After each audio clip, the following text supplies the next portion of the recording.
হচ্ছে শিলাজিৎ।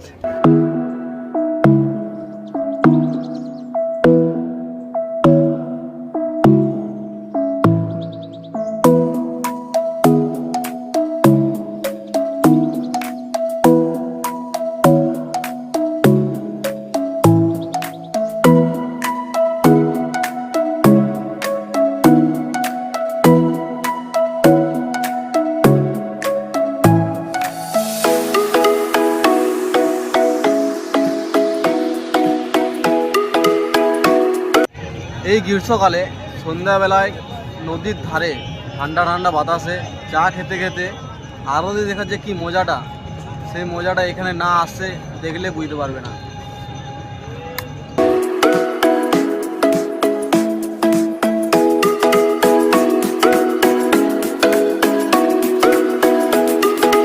এই ব্লগের মধ্যে অনেক রকমের এক্সপিরিয়েন্স হচ্ছে, তার মধ্যে এটাও একটা আলাদা ধরনের এক্সপিরিয়েন্স।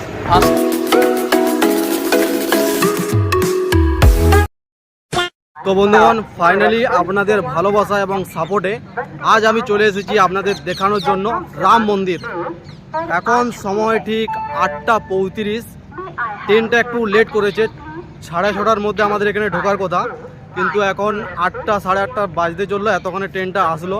এরপর আমি যাব রুম ভাড়া করতে, মানে হোটেল, সেখানে থাকবো, ব্যাগ রাখবো, চান করবো, একটু ফ্রেশ হবো, তারপর আমি বেরোবো রাম মন্দির দেখানোর জন্য এবং আশেপাশের জায়গাগুলো দেখানোর জন্য। অনেক জায়গা আছে, সব জায়গা আমি এক এক করে আপনাদের দেখাবো। আমি কোন ট্রেনে এখানে আসলাম এবং ট্রেনের জার্নিটা কীরকম ছিল সেই ভিডিওর লিঙ্ক আমি ডেসক্রিপশন বক্সে দিয়ে রাখলাম, যে দেখে আসুন।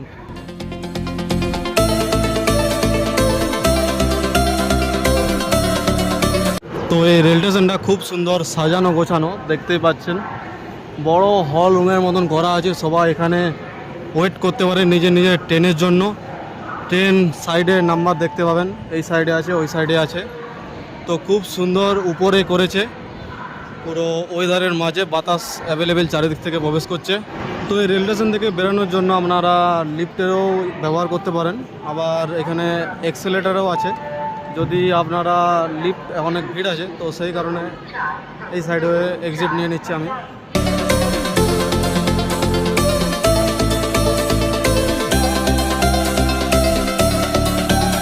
চারিদিকে পুরো জায়গাটা পরিষ্কার করা আছে।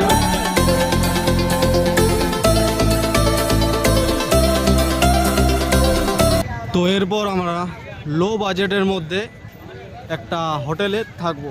আমার সব কনফার্ম করা হয়ে গিয়েছে। এখানে হোটেল বা আপনি রাম মন্দির বলুন আর রেল স্টেশনে বলুন, সব কিছু খুব কাছাকাছি, 2 থেকে 3 কিলোমিটারের মধ্যে আশেপাশের মধ্যে আছে। তো টোটো ফোটো করে যাওয়ার কোনো মানে হয় না, জায়গাটা ভালোভাবে এক্সপ্লোর করার জন্য হেঁটে হেঁটেই ঠিক আছে।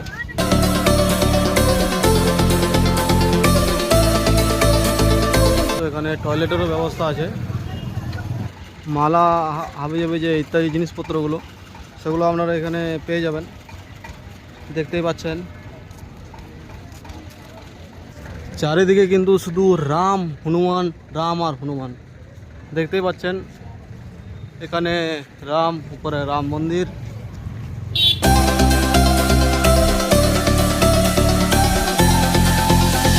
জয় শ্রীরাম।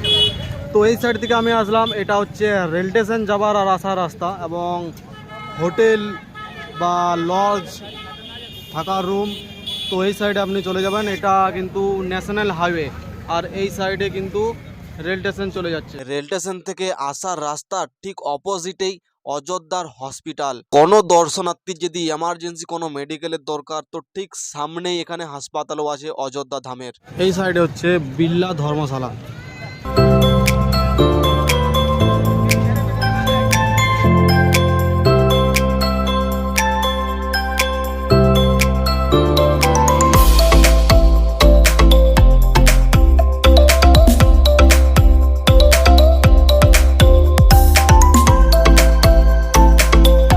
এখানে গাছের ছাওয়াতে বসে শুয়ে আনন্দ করছে, দেখতেই পাচ্ছেন।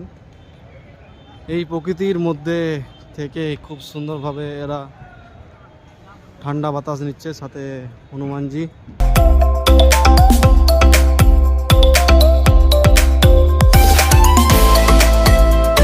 তো তো ভিড় কিন্তু ধারণার বাইরে।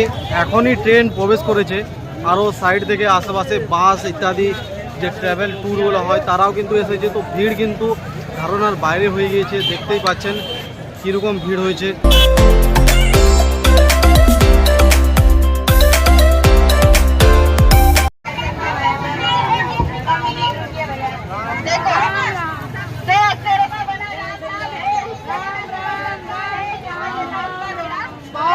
এখানে অনেক দূর দূরান্ত থেকে দর্শনার্থী এখানে আসেন, যেমন হরিয়ানা, বিহার, ছত্তিশগড়, মধ্যপ্রদেশ, পাঞ্জাব, মহারাষ্ট্র। যেমন এখানে দেখতে পাচ্ছেন এনারা হচ্ছে মারাঠি।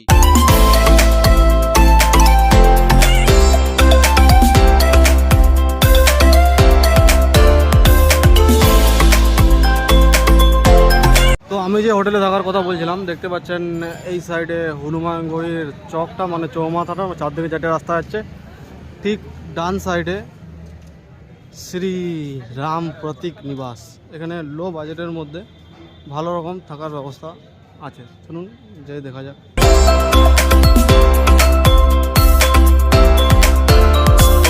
তো এখানে সিঙ্গেল রুম করা আছে, দেখতেই পাচ্ছেন। এটা 303-এর চাবি আছে এটা।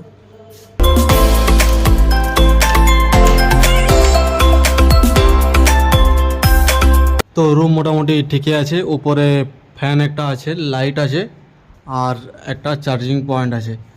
এগুলো নষ্ট আছে, সেই জন্য এটা আলাদা এক্সট্রা বানানো আছে। তো ব্যাগ আমি এখানে রাখলাম। এখন একটা চেয়ার আছে বসার জন্য। মোটামুটি লো বাজেটের মধ্যে ঠিকই আছে, কারণ এখানে আর কোথাও এই বাজেটের মধ্যে রুম অ্যাভেলেবেল নেই। তো এখানে প্রায় 319টা রকম রুম রয়েছে, দেখতেই পাচ্ছেন। নিচে কিছু আছে, টোটাল উপরে আর নেই, টোটাল 319টা আছে। তো দেখতেই পাচ্ছেন এখানে জামা প্যান্ট যদি কেচে পর মেলতে চান তো এখানেও জায়গা আছে। তো খুবই সুন্দর, শুধু অ্যাটাচ বাথরুম নেই, এখানে খাবার জল পেয়ে যাবেন। তো এখন আমাদের বুকিং কাজ চলছে, রুম বুকিং আমাদের কমপ্লিট হলো।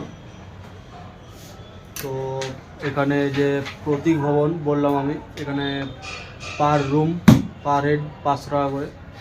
তো এখানে দুদিনের জন্য আমি নিচ্ছি, তো সেই জন্যে 50 টাকা ডিসকাউন্ট হলো। তো এখন দুদিন ধরে পুরো জায়গাটা ভালোভাবে এক্সপ্লোর করব।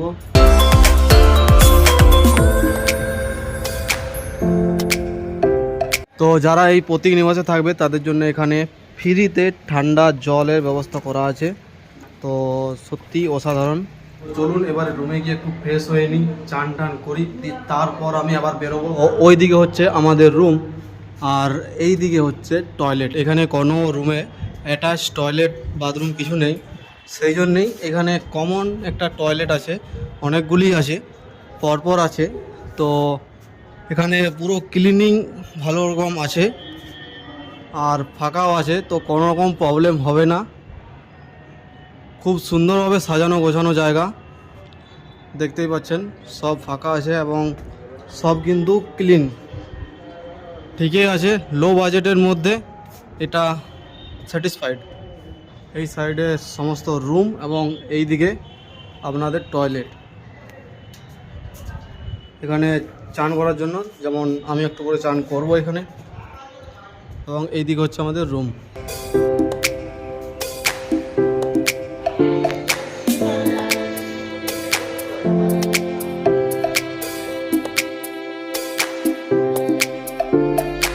এবার আমি রেডি হয়ে গেছি চান করার জন্য। তো আমি একটু ফ্রেশ হয়ে আসি, তেল সাবান আর সব নিয়ে এসেছি, গামছাও নিয়ে এসেছি। A few moments later.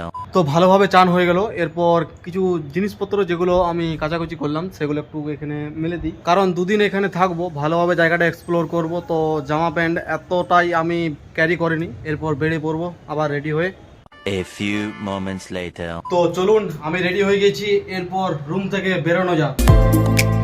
তো আমি চান টান করে ফ্রেশ হয়ে বেরিয়ে পড়লাম। সকালে শুধু একবারে খাবার খেয়েছি, আর এখন বাজছে সময় প্রায় 11:45, দুপুর 11:45, মানে বুঝতে পারছেন টেম্পারেচারের এখন কি অবস্থা। আজকে আমার ঘোরার প্ল্যান হলো রাম মন্দির ছাড়া যে আর বাকি 10টা জায়গা আছে ভালো ভালো, যেমন কনক ভবন, গুপ্তার ঘাট, হনুমানগড়ি, এই সব জায়গাগুলো আছে, সেই সব জায়গাগুলো আমি আজকে দেখাবো। আর কাল সকালেই রাম মন্দির দেখার জন্য আমি লাইন দিয়ে দেবো, কারণ রাম মন্দির সকাল থেকে লাইন শুরু হয়। তো আমি ভোর 4টে 5:30 এমনি টাইমে গিয়ে লাইন দিয়ে দেবো। আজকে আমি আপনাদের যে জায়গাগুলো নিয়ে যাব তার মধ্যে সবথেকে গুরুত্বপূর্ণ জায়গা এবং ইন্টারেস্টিং জায়গা হলো রাতের বেলাতেই গুপ্তার ঘাটের যে সন্ধ্যা আরতি, সেই আরতিটা দেখাবো। আমি নিজেও ফার্স্ট টাইম দেখবো, আমি আপনাদেরও ফার্স্ট টাইম দেখাবো। গুপ্তার ঘাটে যে আরতিটা হয় সেটা ঘাগরা নদীর উপকূলে হয়।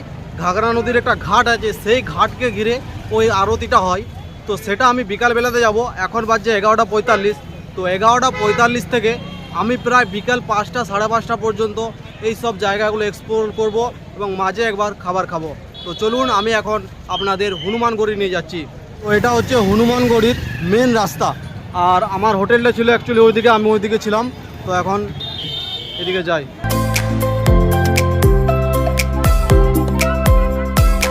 মন্দির এখন অনেকটাই দূরে, কিন্তু তার আগের থেকেই যে লাইনের ব্যবস্থাটা সেটা কিন্তু করে রেখেছে। প্রায় এখন নর্মাল ভিড় আছে, কিন্তু বাকি সময়গুলোতে এই জায়গাতে খুব বেশি ভিড় হয়। সেই কারণে যে লাইন মেনটেনেন্সটা সেটা কিন্তু ভালোভাবেই করে রেখেছে। দেখতেই পাচ্ছেন এখন দুপুর 11:45, তাও কিন্তু সেই অনুসারে অনেক ভিড় আছে। এবং সিকিউরিটির জন্য কিন্তু ভালো রকম পুলিশ ফোর্সেরও ব্যবস্থা আছে, এবং কোনো রকম যাতে বিশৃঙ্খলা সৃষ্টি না হয় সেই জন্যও কিন্তু ভালো রকম ব্যবস্থা নেওয়া আছে। এবং পরিষ্কার পরিচ্ছন্নতা বজায় রাখার জন্য দেখতেই পাচ্ছেন এখন 12টা বাজে, তাও কিন্তু পরিষ্কারের কাজ চলছে। তো খুব সুন্দরভাবে মেনটেনেন্স চলছে।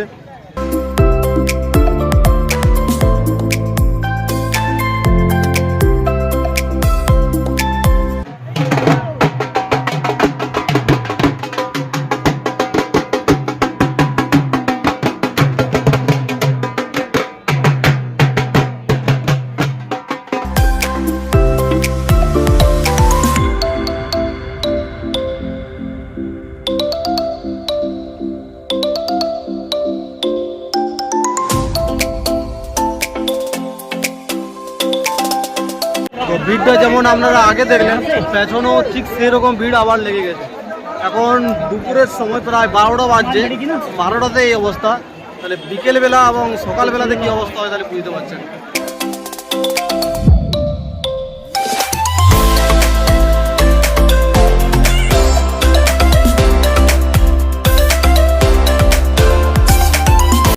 এত গরমে খেয়াল রাখবেন বডিতে যাতে ডিহাইড্রেট না হয়ে যায়, সেই জন্য সময় সময় ঠান্ডা জল কিন্তু খাবেন। এখানে ঠান্ডা জল আমি নিয়েছিলাম, কিন্তু সেটা গরম হয়ে গেছে, সেই কারণে আবার জল কিনতে হলো। তো আপনারাও দেখে নেবেন এত গরমের মধ্যে যাতে ডিহাইড্রেট না হয়ে যান, জল কিন্তু বেশিরভাগই খেয়ে যাবেন।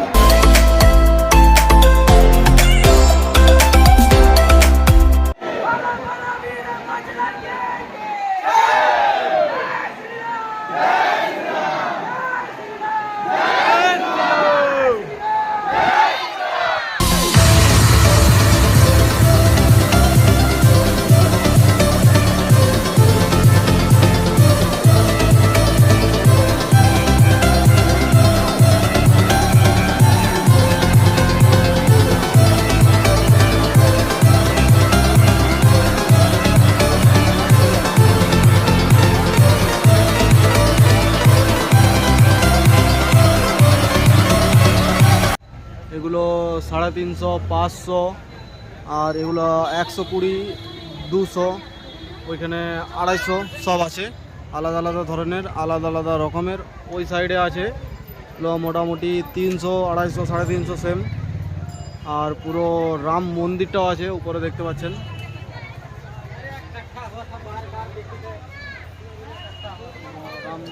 পুরো রাম মন্দিরটাই কাঠের বানানো হয়েছে, ওর থেকেও বড় আছে।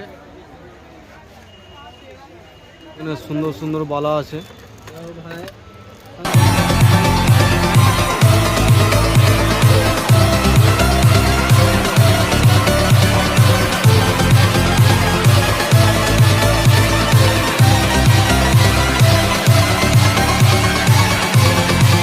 এখন সময় দুপুর 1:40, আর আমরা বেরিয়ে পড়েছি কনক ভবনে যাওয়ার জন্য।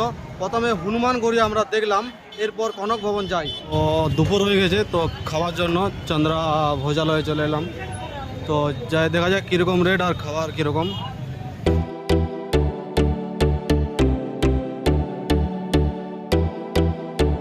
তো ফাইনালি আমার খাবার থালি চলে এসেছে। এই যে থালিটা দেখছেন, এই থালিটার দাম হচ্ছে 120 টাকা। তার সাথে আবার দুবার এমনি ভাত দেওয়া হবে, তার সাথে একটা মাটারের ঘুগনির মতন আছে, কপির ঝাল আছে, একটা চাটনি আছে আর ডাল আছে। তো এটা 120 টাকা।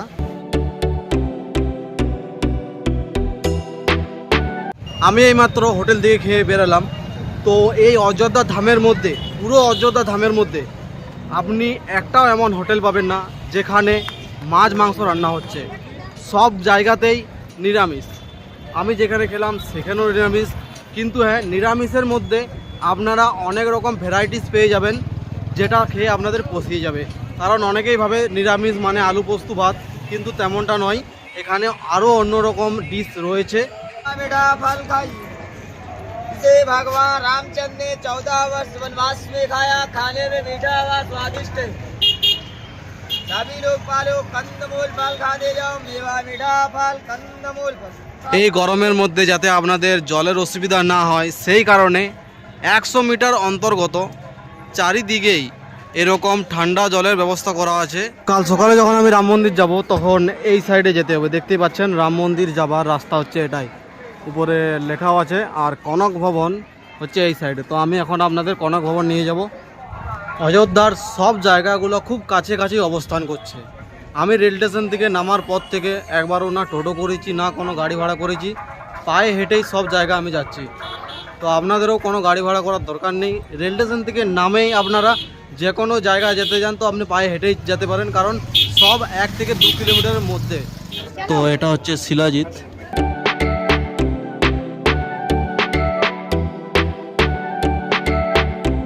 তো আমি র্যান্ডমলি যাচ্ছিলাম, তো দুজন বন্ধু এখানে দেখা হয়ে গেল।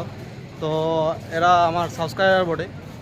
তো ভালো লাগলো যে উত্তরপ্রদেশেও আমার সাবস্ক্রাইবার আছে।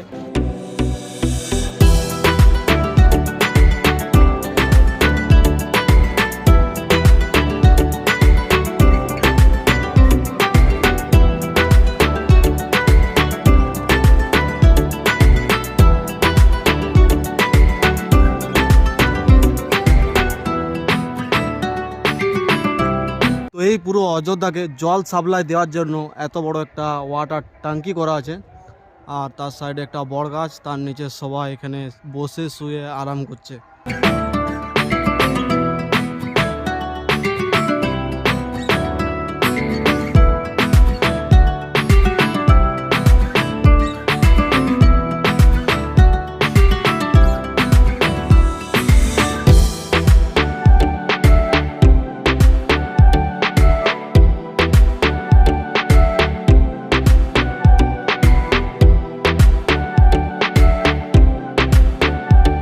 এখন আমি আপনাদের নিয়ে যাচ্ছি তুলসী স্মারক মন্দির। এখন সময় প্রায় 3টা 15। তো সন্ধে হবার আগে আমি বাকি যে মন্দিরগুলো আছে সেগুলো কভার করার চেষ্টা করছি, কারণ সন্ধ্যার সময় আরতি হবে ঘাটে, তো সেখানে আমাকে পৌঁছতে হবে। তো এই যে পুজোর থালাটা, রাম মন্দিরের ছবি আঁকা আছে, এটা আমি নিলাম ঘরের জন্য। তো এটা 300 টাকা নিল।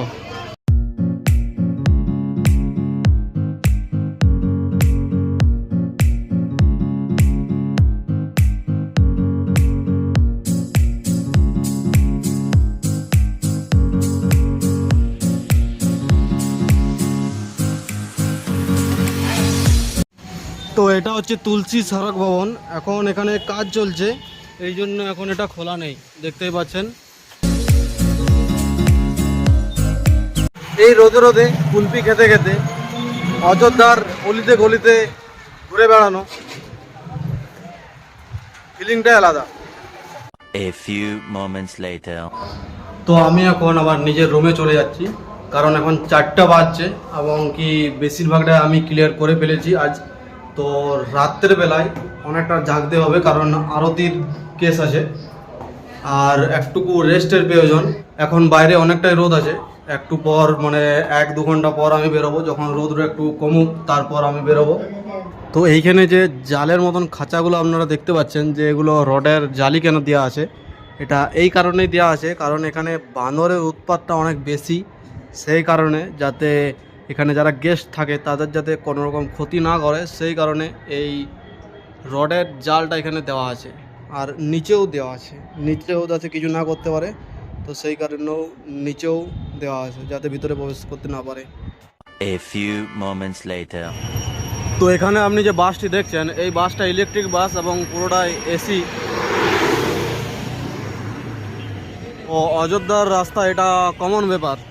তো এখন সময় বিকেল 5:30 আর আমি বেরিয়ে পড়েছি আমার রুম থেকে 1 ঘন্টা ঘুমিয়ে। এখন আমরা যাব সরাইউ ঘাট এবং নেয়া ঘাট।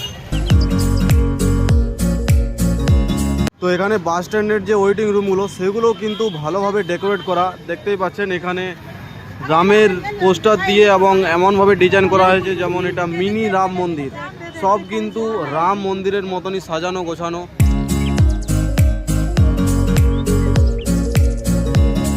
তো আমার কিছু বন্ধুর এই জিনিসগুলো বিশেষভাবে প্রয়োজন, তো যদি অর্ডার দিত তো আমি তাদের জন্য আনিয়ে নিতাম। দেখতেই পাচ্ছেন কিছু ইয়াংস্টার বন্ধু আছে, এগুলো তাদের বিশেষভাবে দরকার আছে। তো যদি কোনোদিন আসিস ভাই এখান থেকে নিয়ে চলে যাবে। এরপর আমি যাব ছোটি দেবকালী মন্দির। তো এই সাইডে সোজা চলে যাচ্ছে নেয়া ঘাট ও সরাইউ ঘাট এবং এই সাইডে ছোটি দেবী কালী মন্দির। তো এটাই হচ্ছে ছোটি দেব কালী মন্দির।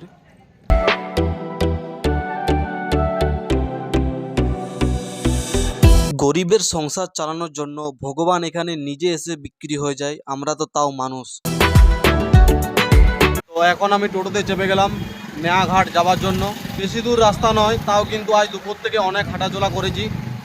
আপনারা তো জানেনই আমার পায়ে একটু অসুবিধা আছে, সেই কারণে বেশি হাঁটলাম না, 10 টাকা টোটো ভাড়া, চলে যাচ্ছি।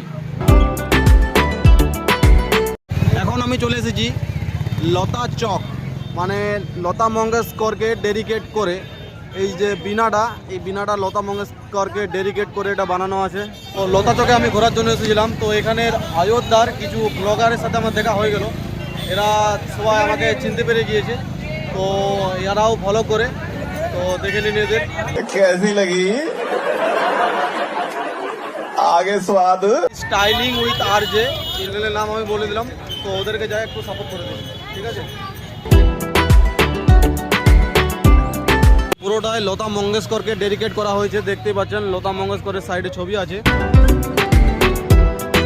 একটা বড় সাইজের বীণা এখানে বানানো আছে যেটা সরস্বতী ঠাকুরের হাতে থাকে এবং এটা মাঝে আছে এবং চারিদিকেই রাস্তা আছে, এই সাইডে রাস্তা, ওই সাইডে রাস্তা, ওই সাইডে রাস্তা, এবং সবাই এখানে খুব সুন্দরভাবে এনজয় করছে। তো আপনারা যেমন ইনস্টাগ্রামে দেখেন গোল্ড ম্যান, তো এই যে এখানে গোল্ড ম্যান দেখতেই পাচ্ছেন।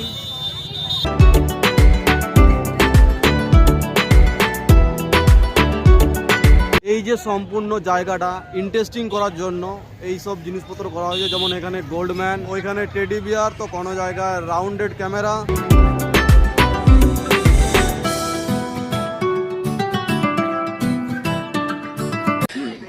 भाई मारो मुझे, मारो मारो मुझे, मारो मारो। नहीं ये मजाक हो रहा है, एक सेकंड यार, मजाक हो रहा है। এখন আমরা যাচ্ছি নয়া ঘাটের দিকে।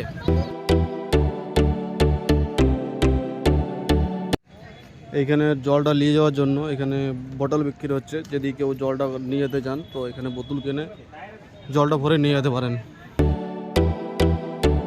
তো এটাই সেই জায়গাটা যেখানে রাত্রের বেলায় আরতি হয়।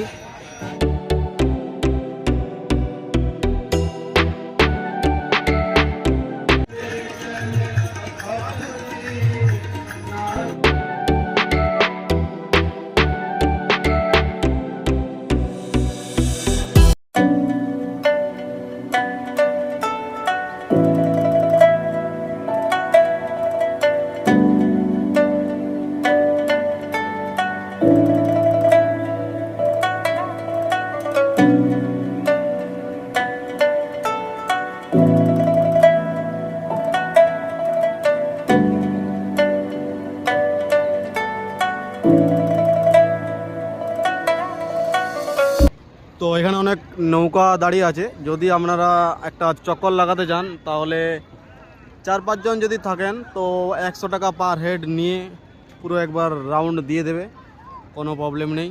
দেখতে পাচ্ছেন অনেকেই যাচ্ছে সাইডে।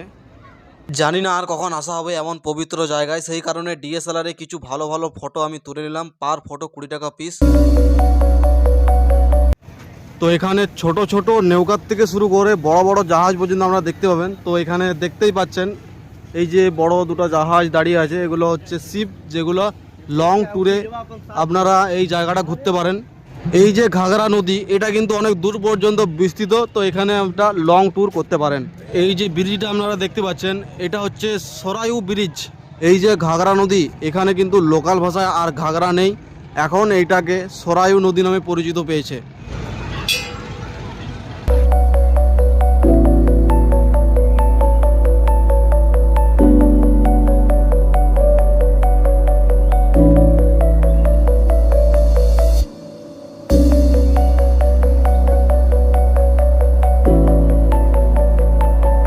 সবাই কিন্তু অনেক দূর দূরান্ত থেকে এসেছে এই আরতি দেখার জন্য এবং অনেকক্ষণ ধরে ওয়েট করছে এই আরতি কখন শুরু হবে।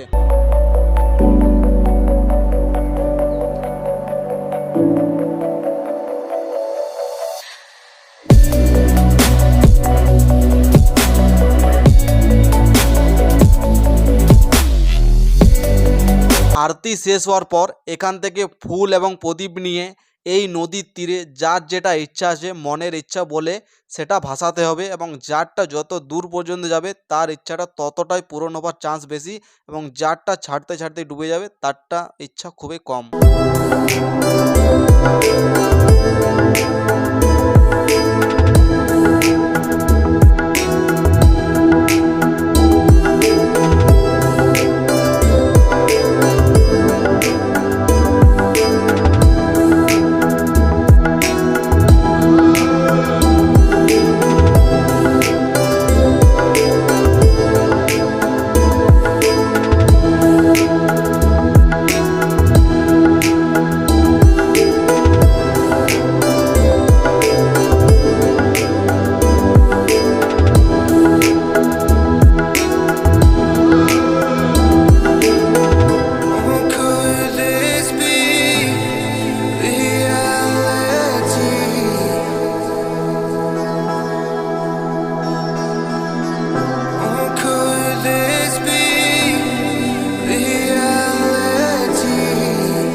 এখানে সবাই তার নিজের নিজের মনের ইচ্ছা বলছে এবং এখানে প্রদীপ ভাসাচ্ছে, কারুরটা যাচ্ছে কারুরটা যাচ্ছে নাই, যারটা যাচ্ছে তারটা কিন্তু সেই ইচ্ছাটা সফল হবেই। আমারটা মোটামুটি গেল, আমিও নিজের মনের ইচ্ছা বললাম, জানি না পূর্ণ হবে কি হবে না।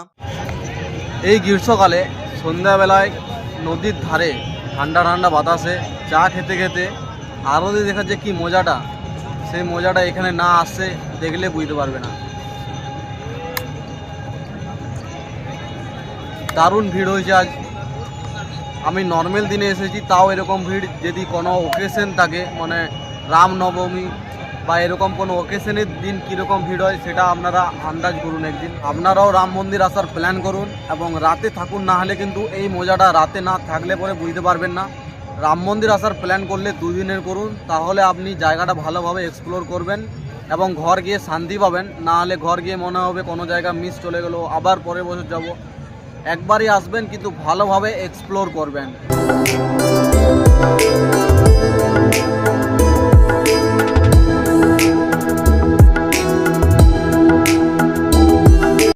A few moments later. এখন আমি একটা গুরুদ্বারে আছি, মানে এখানে ধর্মশালা, যেখানে ভান্ডারা হচ্ছে, মানে ফ্রিতে খাবার। তো আজকের রাতের খাবারটা আমি এখানেই খাবো। তো চলো, এটা হচ্ছে পাঞ্জাবি স্টাইলের যে বায়গুরু, সেই বায়গুরুর থেকে পাঞ্জাবি দেখতে পাচ্ছেন সবাই। তো পাঞ্জাবিদের আমি ছোট থেকে ফলো করি।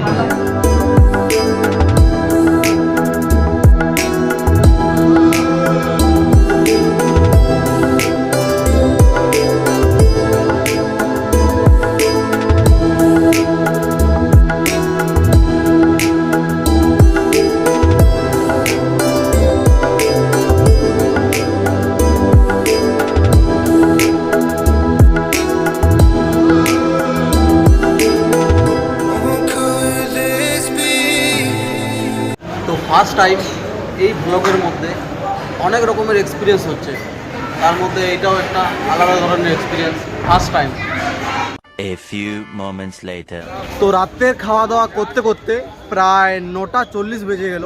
এরপর আমি আমার রুমের দিকে এগোচ্ছি এবং গেই ঘুমিয়ে দেবো, কারণ কাল সকালে লাইন দিতে হবে রাম মন্দিরে ঢোকার জন্য।